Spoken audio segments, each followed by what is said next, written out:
But Courtney, now get into your world. How are you? How are you? I am good. How are you guys? We're great. We're so glad to have you. So I'm going to jump right into the first question, and it's so simple. Could you tell us about yourself and how you got into acting?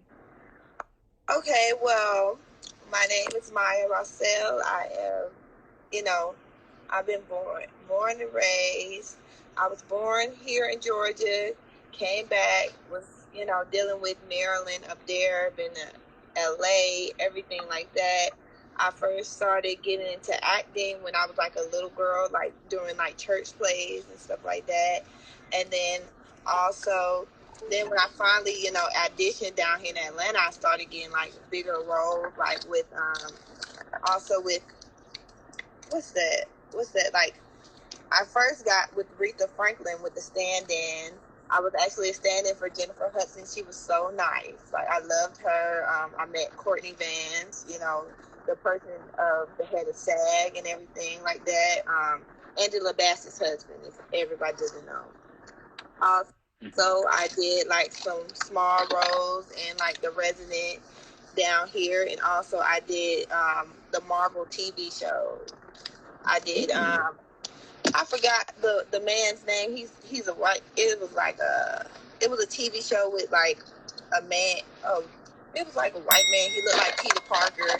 He was doing like a Marvel TV show. And I got into it, and I was like in their hospital scene. If you look, it's like it's in season 4 of like episode 13 on that season. If you see me, you'll see me running around the airport. It looked like an actual airport. I was like so amazed. Like I was like, how can you make this an actual airport? And it was like a building by Six Flags. And they made it look like a whole airport, and it was a building. I was like, oh my God, it looked like an airport. It looked like we was at Hartsfield Jackson or something, but we wasn't. We were at a whole building. So does that kind of like amaze you when you get on set and it's like a yes. Whole, exactly. And it like they transform a whole building into something else. I was like, oh my God. Like I was looking like, wasn't this a building? Now it looks like an office. Right. Now it looks like a hospital. Like they can transform anything like really quick. And also, I got into also PRing for artists as well. Like I did interning for Def Jam while I was in LA, like doing stuff like that for artists and stuff like that. I had big artists and stuff that I really want to tell y'all about, but they made me sign NDAs, so I can't say.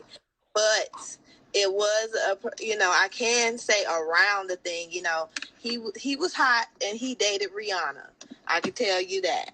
So if you read in between the lines, you know the person that I'm talking about. He used to date Rihanna, and he's still hot now. Okay. Is it Aubrey? No, it's not Aubrey. The other one, the light skin. Well, we don't want to be sued here at the Pink Clubhouse, so let's allegedly. Allegedly, yes. right, allegedly. So look, in Black Hollywood, there are a lot of amazing Black actresses and actors, or actors, period. Who are some that have influenced you?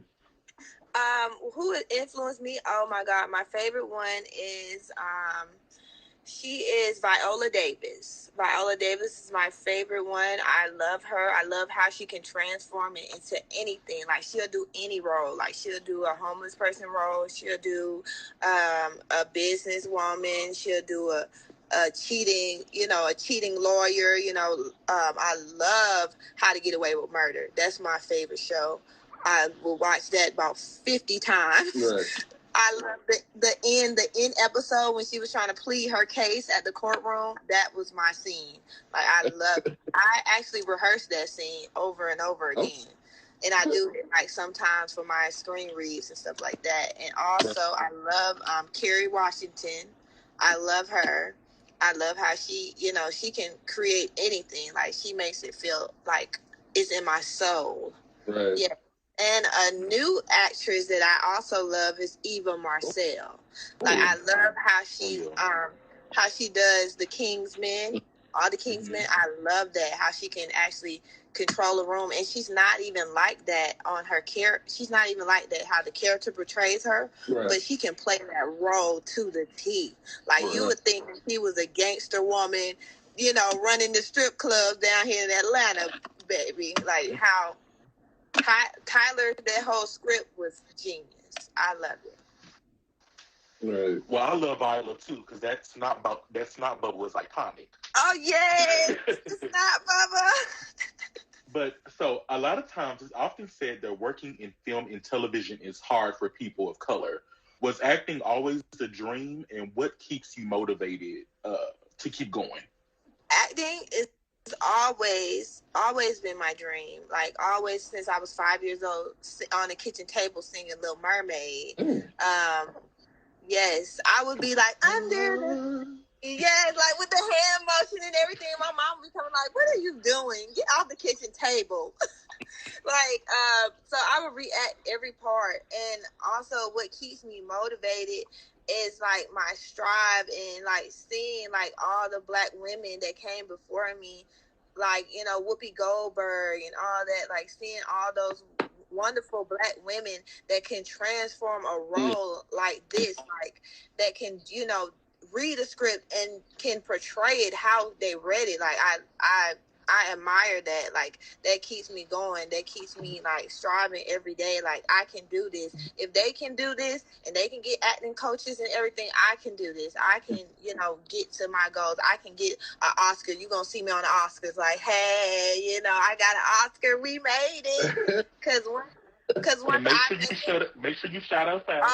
Exactly. Once I make it, everybody makes it. Everybody who I love, everybody who I, you know, connected with, they will also, you know, either reap the benefits or, you know, get an opportunity because of that. Because I'm not those type of people that, you know, get up and then forget where they came from. I'm never that type of person. Like, no. If you know, Laura has met me, you know, we have met actually in person. Like, I'm not a type of person that just, like, I'm very humble. Like, I understand. She's a very sweet woman. I got to say that about her. And I definitely enjoy being in your presence, by the way. But definitely enjoy being in your presence too. You should see Lord. Oh my God, he can come in, honey, and show you and deliver. Okay, come in and deliver. Oh my God. All right. So Courtney, actors and actresses, they get opportunity to take on different characters and roles. What is your dream role that you would love to portray? And who will be your co-star? My dream role would actually be playing a woman, a badass woman, like you know, like the King's Men, like a bad woman that's not taking no ish, that will come in and wreck stuff. I can see you know, wreck stuff. If everything's not right, I'm wrecking it. Or if everything's together, I'm coming to make moves and I'm coming to boss everybody around and tell everybody what to do. You know what? And I'm coming in. Courtney, you give me madam energy. So I can I feel like I can see you like with your glasses on and everything, like just being like the one that controls. Like, you do this. Like, get this done. Right. Get this done now. Get this done in 5 minutes. Okay. Like, and then who would be my co-stars? Would be my people like you, Black. Also, you know, getting some more like famous people co-stars. I would love to work with Viola. I would love to work with what's his name? He's off of what's that P Valley. What's his name? He works Uncle Clifford off of P Valley. I forgot his name. Yeah.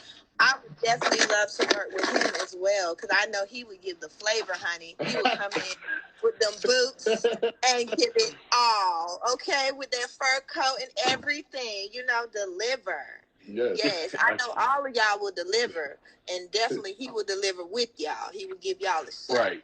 Nico, what is his name? I forgot his last name, but his name is Nico. Exactly. I would definitely. Courtney, you do interviews with GSOTV, which is a public access variety show that airs in Greensboro, North Carolina, and Atlanta, Georgia. Tell us about the show and how you got started working with it. Okay, I started working with GSOTV because me and James.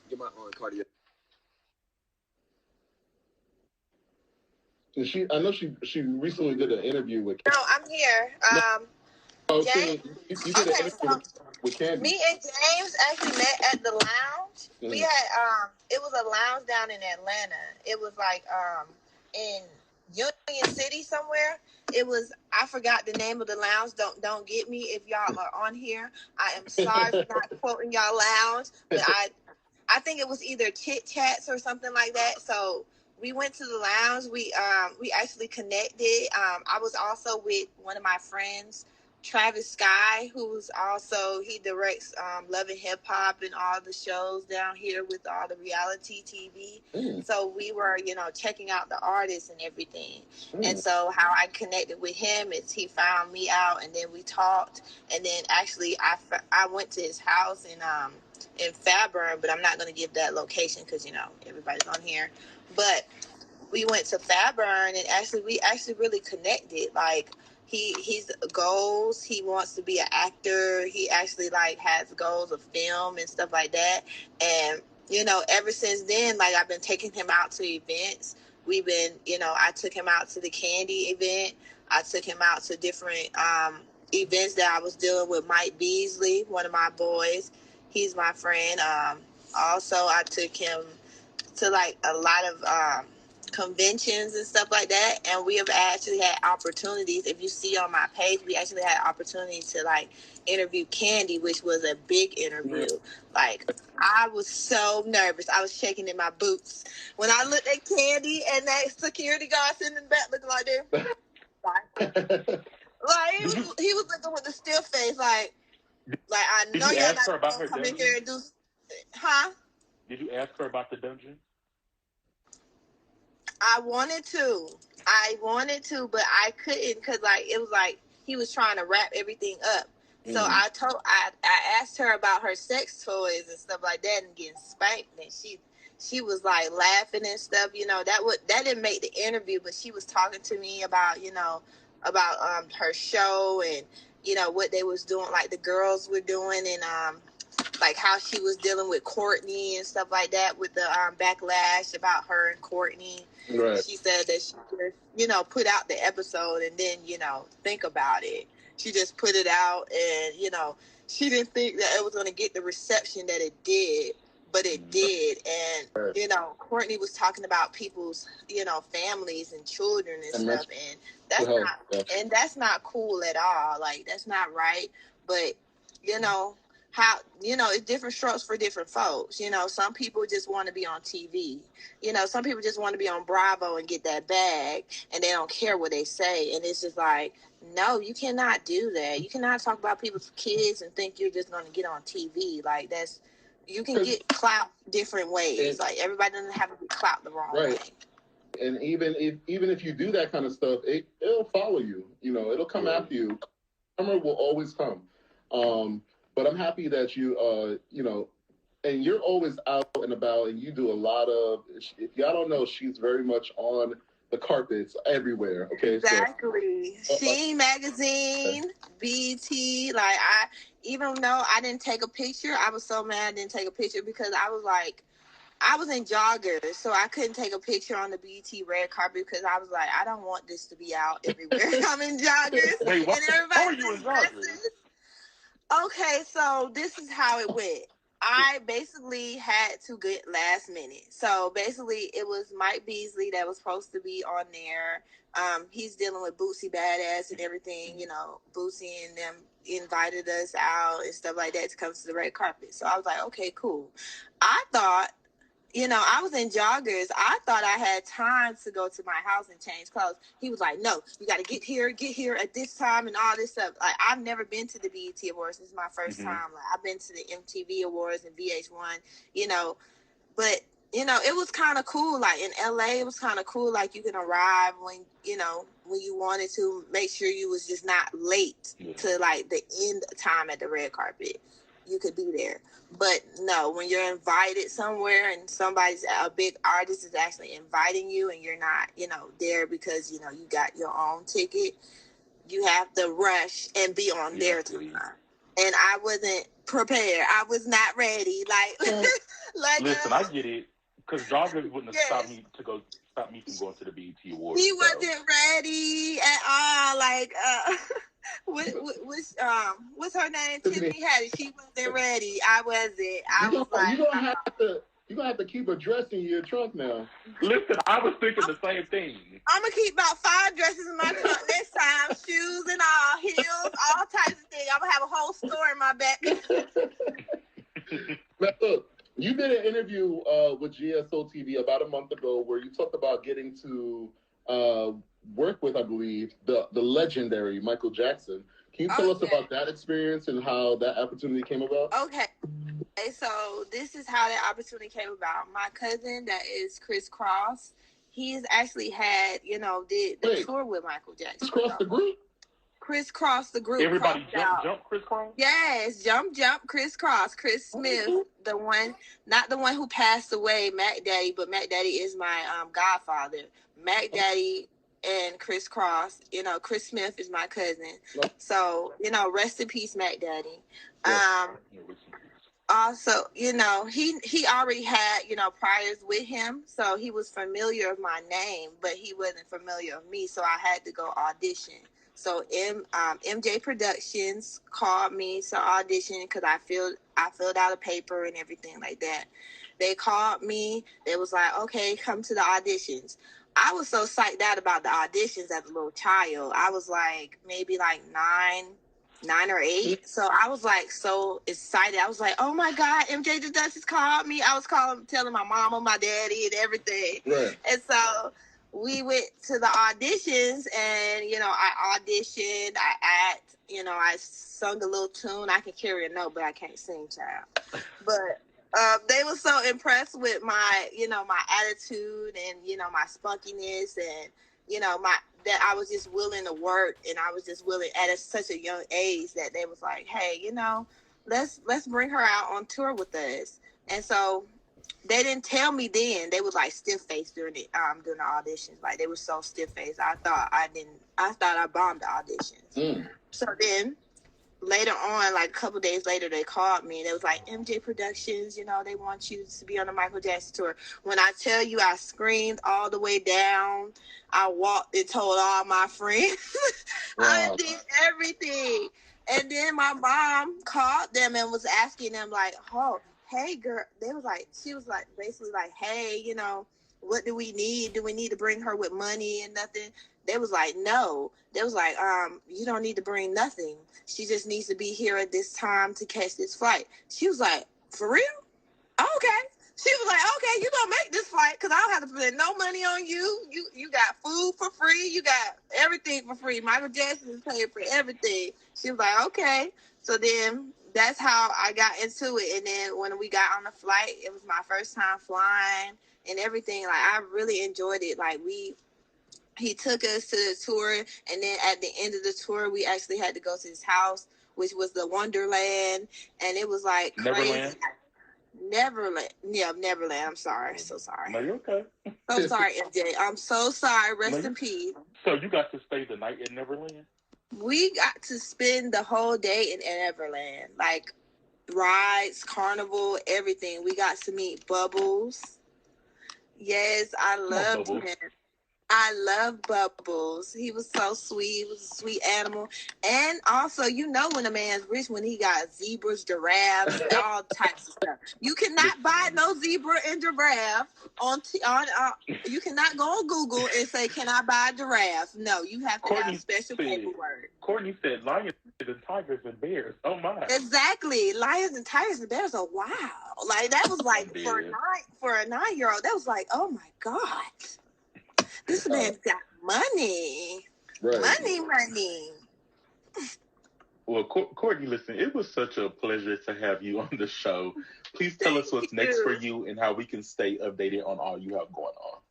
Okay, which is next for me is that I'm PRing and dealing with multiple artists, as well as dealing with reality stars, brands, clothing as well.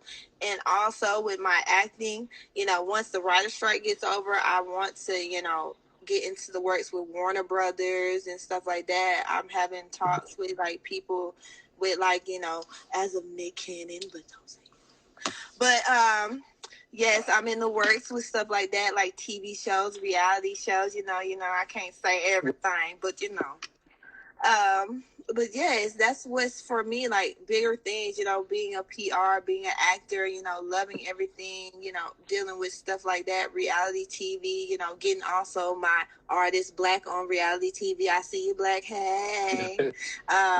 Also, maybe PRing for everything like this for this show, one day, hopefully. Also doing doing stuff like getting my own brands and getting my own clothing line and my beauty things off the ground, because I actually have a beauty company as well that I'm starting as well. Okay. Wow. That's awesome. Thank you for coming on and sharing with us. Thank you for definitely have to having come me. back. Yeah. Thank you for interviewing me. I'm definitely coming back. Hey. Yes.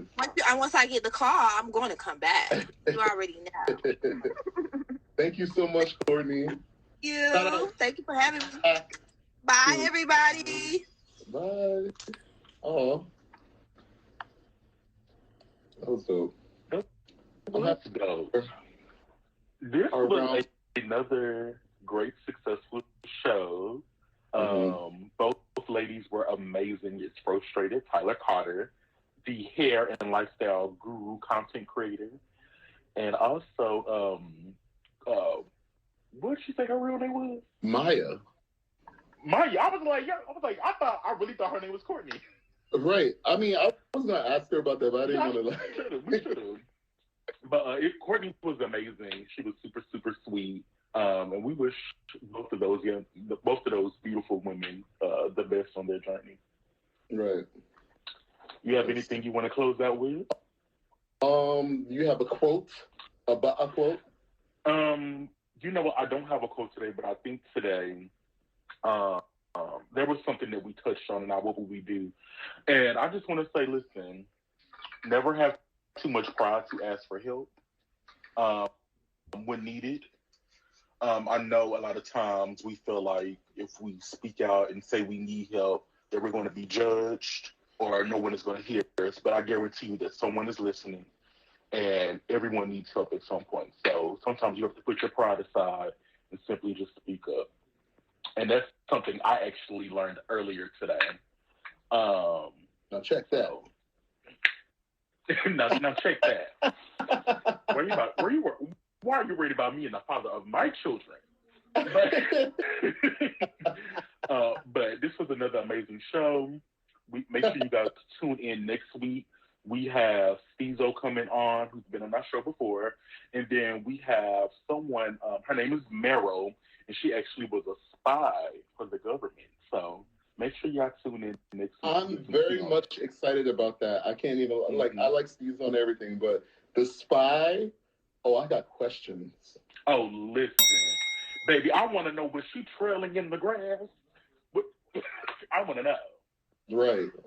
So it's going to be super dope. It's going to be a super exciting show. So we're going to get out of here. Lord JAEGER, as always, thank you for being an amazing partner and co-host, co-worker and partner. And we will see y'all next week. Thank you. Bye. Ditto. Bye.